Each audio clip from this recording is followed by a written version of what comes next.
Hello，大家好，欢迎大家来到读书时间。我们今天继续读《Soft Hearts: Rett Swinson Mystery》这本书。好，我们先开始。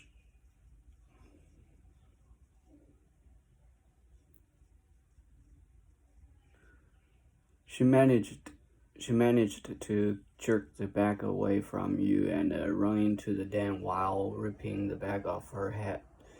There she was, running toward the front door. She was going to get away. You could have left the scene then. Nancy retreating through the back door and returning home. You could have hidden your costume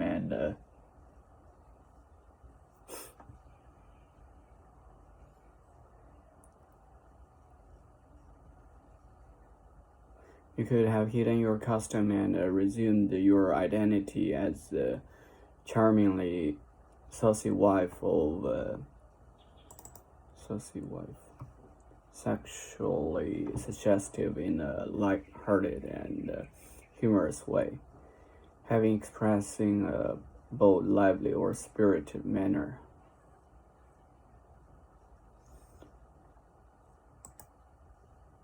Charmingly saucy wife of a preacher man. You might have done that, but something caught your eye on the kitchen counter.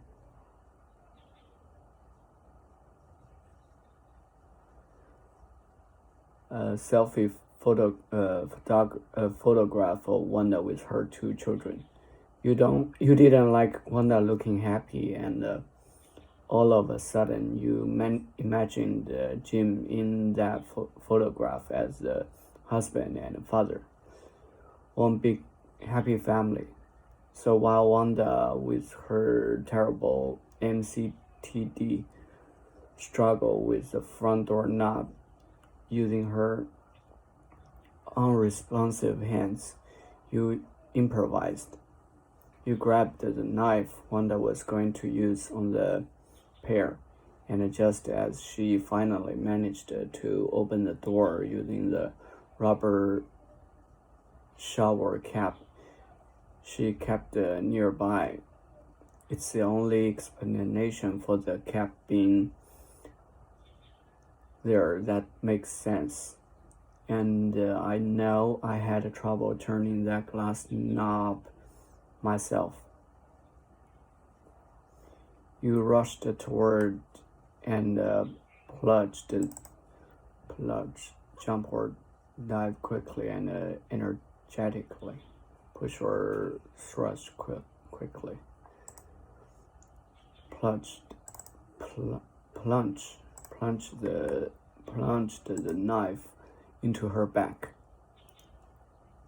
only because she deserved it. Nancy said. Jim cried. Nancy, for the love of God. It was the Lord's will, Jimmy. Why, he had placed the knife right there for me, right on the edge of the counter. Jim just looked at his wife, completely speechless. I wasn't quite through. Wanda fell face down on the porch, too mortally wounded to make much of a sound. But if she did manage to cry out, the noise just blended in with all the other Halloween sound effects on the block. This manner of death, way in which things is done or happens. This manner of death you hadn't planned for, Nancy, but you didn't panic. You immediately noticed that one of your gloves, the knife hand glove, was soaked in blood. Remembering that Jim's fingerprints might be on the doorknob from his visit the night before, you wiped the knob clean with a clean glove, the one on your left hand. Then you returned inside, locked the front door, and spent a moment tidying up the scene. In the process of Wanda getting away from you, the outer layer of the sack just ripped and A number of those deadly pie weights had fallen out. You gathered the ones you could see, but several of them had rolled into the various corners of the room, and there was no way you'd ever have time to collect.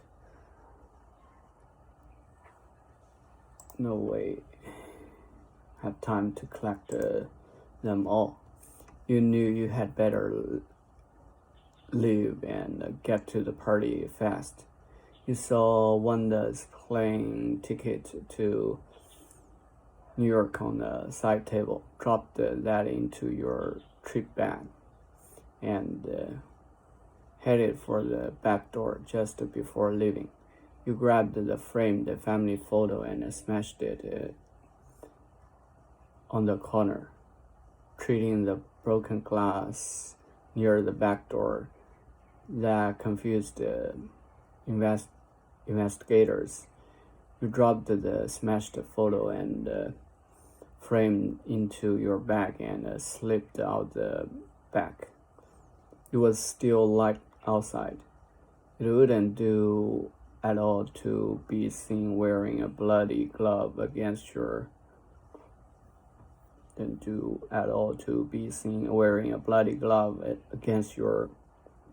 perfect white costume.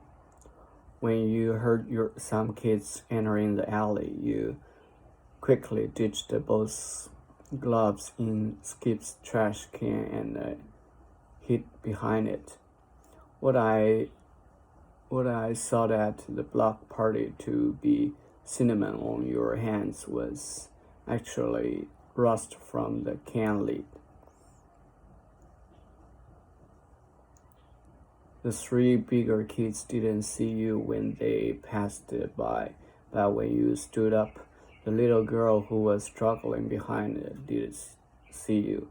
After she ran away, scared, you didn't try to retrieve the gloves. You figured that having them in Skip's trash would be a good way to steer suspicion toward him. The next day, when you saw Otis working on Skip's roadster,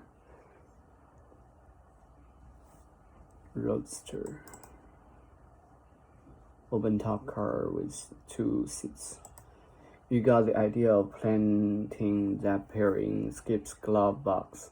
Homeless man checking Skip's roadster for change was nothing new. The next time it happened, you disguised your voice and alerted the cops.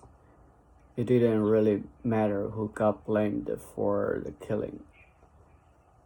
A homeless person, a gay neighbor, a black Candyman, so long as suspicion was deflected from you. Now, about those gloves, Nancy said, standing. I need you to hand them over to me right now, along with my fork. Okay, I said, remaining seated. But first, please explain one thing more. Did you actually think your husband was having an affair with Wanda? He's a good man, but he's still a man. That hussy would have found a way to seduce him in New York, and I couldn't let him be put in that position. Not after all he had worked for all his life. No, Nancy, I said. You mean all you had worked so hard for? You knew the darkness in your soul, and you thought that by making your husband seem perfect to the world, it would provide you some cover. I totally get that, because I know what it's like to want to live in the aurora of a spouse, because you feel you are so inadequate inside that no one could possibly love you. Inadequate, lacking the quality or quantity required, insufficient or for a purpose. I have no idea what you are talking about, Nancy said, but I looked at Jim and saw his expression alter, like a dawn rising in his eyes,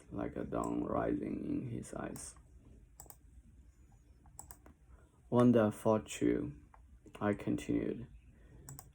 She was stronger than you thought. Maybe she was stronger than any of us tonight. Maybe she was stronger than any of us thought.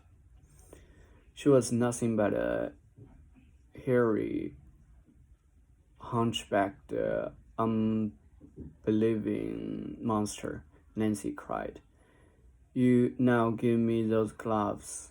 When I didn't budge, Nancy reached into her purse and pulled out a small snub-nosed pistol. Snub-nosed. Ignore, check the movement.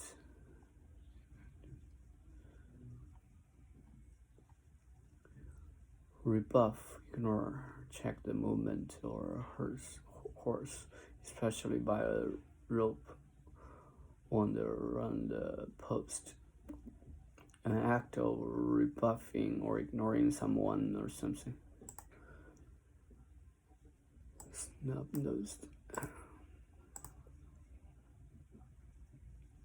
I'd like them right now, please.